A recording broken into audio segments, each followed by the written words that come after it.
Hello बच्चों, welcome to विरासत academy. विरासत एकेडमी के ऑनलाइन ई लर्निंग प्लेटफॉर्म पर बच्चों आप सभी का स्वागत है। आज की इस वीडियो में बच्चों हम बात करने वाले हैं एक ऐसे बैड न्यूज़ के बारे में जो कि आप भी सुनेंगे तो आपको लगेगा कि क्या होने वाला है आपके बोर्ड्स एग्जाम में। तो सबसे पहले मैं आपको बता दूं, किसी भी चीज़ का बैड साइड भी देखना चाहिए और उसका गुड साइड भी देखना चाहिए। तो मैं एक कंपैरिजन लेकर आई हूं कि इससे आपके एग्जाम में क्या इफेक्ट पड़ेगा।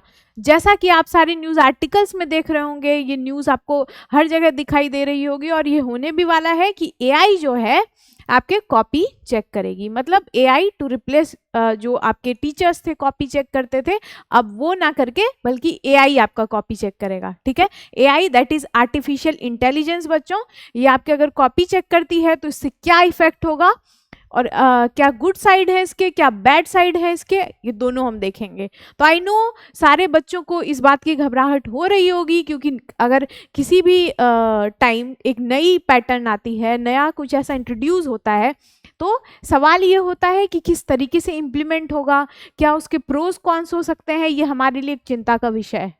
तो क्या हो सकता है इसका गुड साइड भी और बैड साइड भी, चलिए इस वीडियो की शुरुआत करते हैं। बट उससे पहले प्लीज़ हमारे चैनल में अगर आप नए हैं तो हमारे चैनल को सब्सक्राइब करिए और ऐसे ही सारे वीडियोस को आगे प्रमोट करने के लिए चैनल को लाइक कमेंट ज़रूर करिए। तो चलिए, एआई अगर कॉपी चेक करेगी तो इससे क्या गुड साइड हो सकता है, इसका क्या बैड साइड हो सकता है, इन दोनों हम पहलू पे बात करेंगे। सबसे पहले मैं आपको बता दूं कि जैसा कि नोटिफिकेशंस कॉन्टिन्यूसली आ रहा है, अगर आप हमारे चैनल से कनेक्टेड हैं तो आप ज़रूर देख पा रहे होंगे कि सारी अपडेट्स हम आपको देते हैं। तो आपको पता होगा कि रिसेंटली जो है ये एक आर्टिकल्स के थ्रू, नोटिस के थ्रू सामने आ रहा है कि जो अब आपके एग्जाम्स हैं बच्चों, वो कहीं ना कहीं रिप्लेस करने वाला है रोट लर्निंग को। रोट मतलब जब रट्टाफिकेशन करते थे, कोई चीज़ हम रट के जा रहे हैं, एग्जाम में लिख के आ रहे हैं जो आंसर का क्वेश्चन का आंसर है, बट इसके जगह कॉम्पिटेंसी बेस्ड क्वेश्चन होने वाला है। कॉम्पिटेंसी बेस्ड क्वेश्चन क्या है? ये एक्चुअली में ऐसे क्वेश्चंस होंगे जो आपकी अंडरस्टैंडिंग लेवल को चेक करेंगे एनालिटिकल वे से। दैट मीन्स कि जो आप कॉपी में आंसर लिख के आते थे, जो किसी क्वेश्चन का आंसर होता है, आपके व्यू पॉइंट्स पूछे जा सकते हैं किसी क्वेश्चन के ऊपर। क्या आपके व्यू पॉइंट्स हैं, क्या आप इससे समझ रहे हैं? तो ऐसे बहुत सारी चीज़ें हैं बच्चों जो आपको ध्यान रखना है, जो बदलाव आए हैं। तो अब इन सारी चीज़ों को अगर हम इवेल्युएट करके समझे कि क्या गुड साइड है इसका, क्या बैड साइड है अगर एआई कॉपी चेक करती है तो सबसे पहले देखो, गुड साइड ये है कि आप देखते होंगे अक्सर क्या होता है बच्चों कि रिजल्ट बहुत ही डिले हो जाता है। मतलब 1.5 मंथ 2 मंथ्स, कभी कभी और भी डिले हो जाते हैं। तो इससे क्या होगा, एआई अगर कॉपी चेक करेगी तो 10 दिन में ही बच्चों आपके कॉपी चेक हो जाएंगे। 10 दिन के अंदर ही आपके सारे, मतलब आप एग्जाम देकर आ रहे हो, 10 दिन के अंदर आपके कॉपी चेक हो जाएंगे, रिजल्ट्स आपके जल्दी आ जाएंगे। ठीक है, फास्टर रिजल्ट्स आएगा।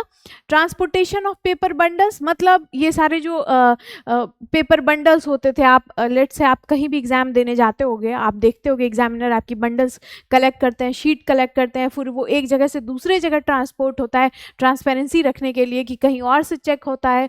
तो क्या होता है, इससे बहुत टाइम जाता है। तो इसमें भी टाइम सेव होगा। Your own way of answer writing, third good side यही है कि कॉम्पिटेंसी बेस्ड क्वेश्चन क्या हुआ बच्चों, आपकी खुद की सोच पूछी जा रही है, आपके अंडरस्टैंडिंग लेवल को चेक किया जा रहा है कि आपने कितना समझा, कितना रटा। ये अब नहीं मैटर करता है कि आपने रट के आंसर लिख के आ गए या फुल में फुल मार्क्स आ गए। अब मैटर करेगा कि आपकी जो कोर्स है, आपने अपने जो कोर्स में पढ़ा उससे आपने कितना समझा। कंसेप्चुअल क्लैरिटी बहुत इंपॉर्टेंट है और आपकी थिंकिंग को चेक किया जाएगा। मतलब अगर जिन बच्चों ने भी, उनके लिए बहुत अच्छी खबर है उन बच्चों के लिए जो बच्चे अच्छे से पढ़ाई करते हैं, मन लगाकर पढ़ते हैं, उनको पता होता है, कंसेप्चुअल क्लैरिटी होती है, तो आप अपने थॉट प्रोसेस के अकॉर्डिंग आंसर लिखोगे। मतलब कोई सही गलत आंसर नहीं है कि किसी क्वेश्चन का आंसर जो है सी होगा तो वही होगा, बट ये आपकी थॉट प्रोसेस को चेक किया जा रहा है कि आपके अकॉर्डिंग क्या सही है। तो आपके अकॉर्डिंग जो सही है, अगर आपने उसको अच्छे से स्ट्रक्चर में लिखा तो देखो कितना एडवांटेज है। किसी क्वेश्चन का क्या होता है, रोट लर्निंग टेक्निक्स क्या होती है, किसी क्वेश्चन का एक पर्टिकुलर आंसर होता है, अगर आपने उस आंसर से कुछ भी और लिखा तो आपके नंबर नहीं मिलते हैं, कट जाते हैं। बट इसमें क्या एडवांटेज है बच्चों, इसमें तुम अपने हिसाब से तुम्हारी थिंकिंग पूछी जा रही है, तो तुम्हारे अकॉर्डिंग कोई चीज़ डिफरेंट हो सकती है। दैट मीन्स जो मैं सोच रही हूँ, जो तुम सोच रहे हो, उसमें डिफरेंस तो होगा ना। तो दैट मीन्स कि तुम्हारे व्यू पॉइंट को कंसिडर किया जाएगा, तुम्हारे अंडरस्टैंडिंग के बेसिस पे तुम्हें मार्क्स मिलेंगे। ओके, इसलिए बार बार कह रही हूँ मैं ये बात कि कंसेप्चुअल क्लैरिटी बहुत इंपॉर्टेंट है। इसलिए अपनी तैयारी, तुम्हारी फरवरी में एग्जाम्स हैं, अपनी तैयारी ऐसे स्टार्ट कर दो जिसमें कंसेप्चुअल क्लैरिटी हो, अच्छे से पढ़ाई स्टार्ट करो। और यही कुछ चेंजेस हैं। गुड साइड में अगर हम देखें तो ये हमें देखने को मिल सकता है कि कुछ अच्छे पॉजिटिव पॉइंट्स हैं, बट अगेन कुछ बच्चों के लिए ये बहुत ही निगेटिव साइड भी देखने को मिल रहा है। क्यों, देखते हैं। सबसे पहली निगेटिव साइड की अगर हम बात करें तो वो यही हो जाता है कि कोई भी बार अगर आपके न्यू सिस्टम इंट्रोड्यूस हो रही है, इससे पहले वो सिस्टम नहीं चल रही है, नहीं इम्प्लाई किया गया है और नई बार हो रही है, तो वी डोंट नो कि क्या हो सकता है, क्या इसके अच्छे आउटकम्स हो सकते हैं, ये फेलियर साबित होता है या फिर आपके अच्छे के लिए साबित होता है। ठीक है, तो बैड साइड में क्या आएगा बच्चों, स्पेलिंग ग्रामेटिकल मिस्टेक। मतलब अब क्या होता था, अगर मान लीजिए आपके टीचर्स कॉपी चेक कर रहे हैं तो थोड़े बहुत आपके जो ग्रामेटिकल मिस्टेक्स होते थे ना, वो लोग उसको नज़रअंदाज करते थे, मार्क्स देते थे अगर आप अच्छे से आंसर लिखते हैं। बट अब क्या होगा, अब आपके छोटे से छोटे ग्रामेटिकल मिस्टेक्स भी कैप्चर करेगा एआई। एआई मशीन है, क्या है, आर्टिफिशियल इंटेलिजेंस।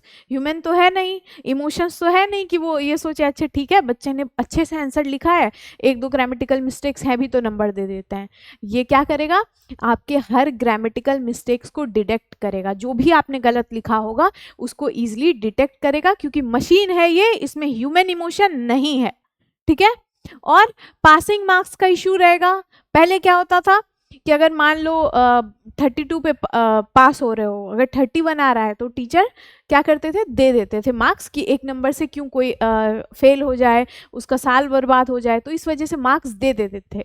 बट अब जितने नंबर तुम्हें आ रहे हैं उतने ही मिलेंगे, नो मैटर कि एक नंबर से फेल हो रहे हो तुम या आधे नंबर से, जितने नंबर तुम्हें आ रहे हैं उतने ही मिलेंगे। तो ये बहुत कंसर्न की बात है ऐसे बच्चों के लिए कि जो एक दो नंबर से रह जाते हैं, टीचर उनको प्रमोट कर देते थे। अब क्या होगा, अब जब एआई कॉपी चेक करेगा तो जितने नंबर तुम्हें पाए हैं उतना ही नंबर शो होगा। ठीक है, मार्क्स की काउंटिंग को भी लेकर, कि जो मार्क्स की काउंटिंग है, अगेन सेम थिंग कि आपकी ग्रेस मार्क्स दे दिए जाते थे, कम मार्क्स थे तो थोड़े उसको टीचर और ज़्यादा दे देते थे, ग्रामेटिकल मिस्टेक्स को नज़रअंदाज करते थे। बट अब ये सारे पॉइंट्स जो है बच्चों क्या होंगे, मशीन अगर चेक करेगी तो हर छोटी से छोटी आपकी गलती को लेकर आएगी, जितने नंबर आ रहे हैं उतने ही नंबर दिए जाएंगे। और हैंडराइटिंग जिन बच्चों का भी खराब है, अभी भी टाइम है तुम्हारे पास, अपनी हैंडराइटिंग सुधार लो। अगर एआई कॉपी चेक करता है तो तुम सोचो कि अगर कुछ ऐसे हैंडराइटिंग बच्चे लिखते हैं जो डिटेक्ट ही नहीं कर पाए एआई, जो समझ ही ना पाए कि क्या लिखा है आपने, होता है ना स्टार्टिंग में तो एग्जाम के कुछ टाइम हम बहुत अच्छे से लिखते हैं, और जैसे ही बच्चों क्या होता है एग्जाम को 10-15 मिनट रह जाते हैं, सारी कर्सिव वहीं हम लिख कर आ जाते हैं। तो उन सारे बच्चों के लिए जिनकी हैंडराइटिंग अच्छी नहीं है, अभी से प्रैक्टिस करना स्टार्ट करो, आंसर राइटिंग करना स्टार्ट करो, साफ साफ लिखो। इट्स नॉट कि तुम्हें बहुत अच्छे से सजा के लिखना है, बट वर्ड्स ऐसे दिखने चाहिए कि वो डिटेक्ट हो पाए, समझ आ पाए कि तुमने क्या लिखा है। ठीक है, ये एक कंसर्न है। और लेस जॉब्स, अब देखो एआई क्या कर रहा है, एआई आ रहा है तो बहुत सारी चीज़ों के लिए बेनिफिशियल भी है, बट बहुत सारी चीज़ें तुम देखो जॉब रिप्लेस हो रही है। अब सोचो कि जो टीचर्स पहुंचते होंगे कॉपी चेक करने के लिए, फिर जो हैंडल्स लेते हैं, जो ट्रांसपोर्टेशन के चीज़ें होती है, बहुत सारी ऐसी छोटी छोटी जगह पे तुम देखोगे कि जॉब अपॉर्चुनिटीज़ क्रिएट होती है लोगों के लिए। एआई क्या कर रहा है, उसको भी रिप्लेस कर रहा है। तो गुड साइड भी है एआई का, और कहीं ना कहीं देखा जाए तो बैड साइड भी है एआई का, जो कि ओवरऑल अगर तुमने देखा इस कंपैरिजन के थ्रू, तो गुड साइड कुछ ये है कि तुम्हारा अपना वे ऑफ आंसर राइटिंग होगा, फास्टेस्ट रिजल्ट आएगा, जल्दी रिजल्ट आएगा, साथ ही टाइम सेव करेगा। और ऐसे पॉइंट्स हैं, ऐसे बच्चे जिनकी कंसेप्चुअल क्लैरिटी है उनके लिए अच्छी चीज़ है। But on the other side बहुत सारी नेगेटिव चीज़ें देखने को मिल रही है, बैड साइड भी हैं कि तुम्हें छोटे छोटे ग्रामेटिकल मिस्टेक्स को तुम्हारे पकड़ लिए जाएंगे, जो भी तुम छोटे मिस्टेक्स करोगे। पासिंग मार्क्स का इशू रहेगा, जो नंबर तुम्हें मिल जाते थे एक दो अगर तुम फेल हो रहे होते थे, उसका भी कंसर्न है। तो दोनों साइड्स हैं बच्चों। अब अपने हिसाब से कमेंट सेक्शन में तुम बताओ, क्या एआई जो आया है वो तुम्हें लगता है कि तुम्हारे लिए एक अच्छी अपॉर्चुनिटी क्रिएट कर सकता है, या फिर तुम्हें इसका एक बैड साइड देखने को मिल रहा है। ओके, तो कमेंट सेक्शन में ज़रूर बताना, और ऐसे ही सारे वीडियोस के लिए, अपडेट्स के लिए हमारे चैनल को जल्दी से सब्सक्राइब कर दो।